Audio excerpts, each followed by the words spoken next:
Tiffany. Okay, well, they're obviously both more than athletes. They're tax-paying citizens well within their right to express their concerns. It's shared by many Americans in this country and what they're doing.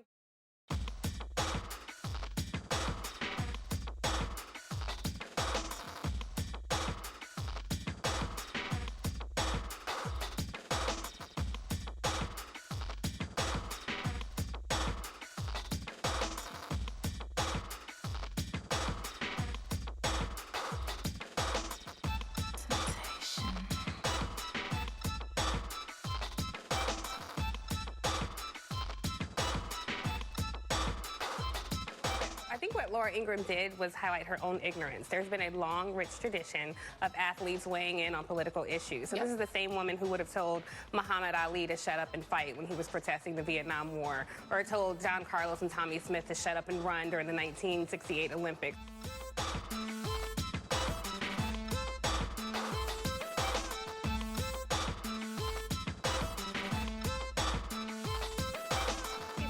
Ridiculous. But if you know what she said, Joy, she said that this is dangerous because there are children and some adults who will believe this. And so that's really the fear. They don't want our athletes speaking conscience and truth into our communities, because then that will incite a movement, and that's not what they want. Maybe I didn't explain myself well. What I was trying to say is that you're a slave. The slave can never fight back. Never. Never, never, never, never, never. And the sooner you learn that, the better off you'll be.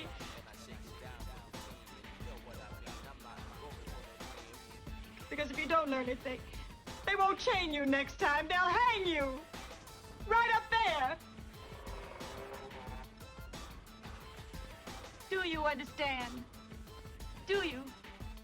It was James Baldwin who said, "To be black in America and to be relatively conscious is to be in a rage almost all the time. How can you willingly be blind to the truth of systemic racialized injustice?" Because then that will incite a movement, and that's not what they want.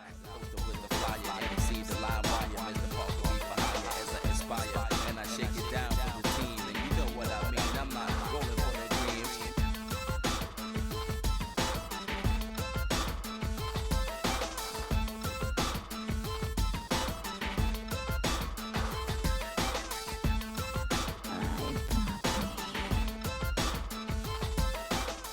Moreover, the descendant of colonizers does not get to tell the descendant of slaves what they can talk about and when they can talk about it. In Wakanda, she's not allowed to speak. Hey, okay, Wakanda forever. And you know.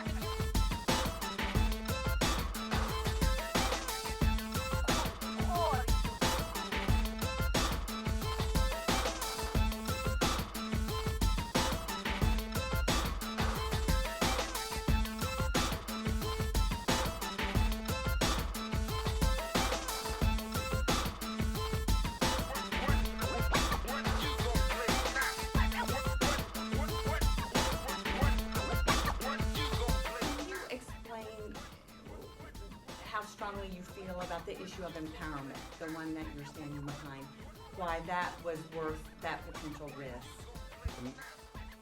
I'll put it this way. Next year will be 2019. It'll mark 400 years since the first slaves touched the soil in this country. That's 400 years of systemic oppression. That's slavery, Jim Crow, new Jim Crow, mass incarceration, you name it, the Great Depression. They come out with a New Deal. Black people didn't have access to those government stimulus packages. The New Deal set up what is known as the modern day middle class. We didn't have access to those programs, the GI Bill, Social Security, home loans, none of that. So this has been happening since my people have gotten here. And so I just felt the need to say something about it.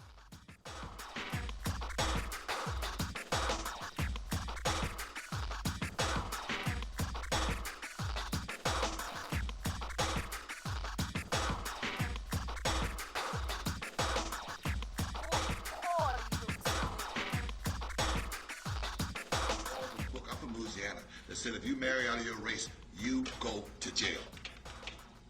You understand? There's laws that you can't own property. They made laws. Laws. You can't vote. You can't go to school. You can't live in this area. You ain't never seen a sign that said, white boy, if you in this town when this sun goes down, we're gonna hang you. Now have you? That's racism, a practice, what you preach. I hate that crap when they say that. It's like the race card. You're so worried about it. I'm worried about how in the hell did it get in the deck? The color of your skin condemns you. That's why white people live 8 years longer than we do. Because we have to put up with this crap. I go through it all the time. I get sick of it. I get sick of it. You could tone it down. It's not about toning down. It's not I mean, that's a word I don't like. What do you mean tone it down? This was here when I came here, but tone what down? Racism was here when I was born. It'll be here when I leave. I'm here with Nicole Hannah-Jones, a Pulitzer Prize-winning journalist, a creator of the New York Times Magazine's landmark 1619 Project. It really has a moral force that I think we need in this country. So just really honored to be on. Black Americans have never had a real opportunity to accumulate that wealth. So when we understand that under slavery, 250 years, and we should just make clear that we had slavery in this country longer than we have not had slavery, which is just a fact. Slavery ended 155 years ago, but it was practiced for 250 years. So that's 250 years of Black people not being able to accumulate any wealth, any property. It was illegal. Black people who were enslaved to own property.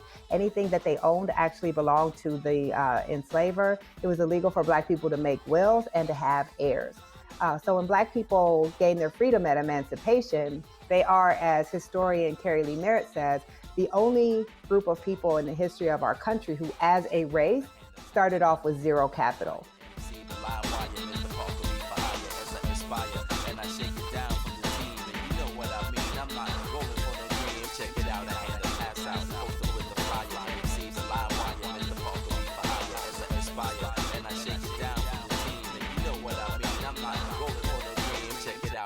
Pass out, the poster with the flyer, MC, the live wire, Mr. Parker be for hire. Good God, he looks good.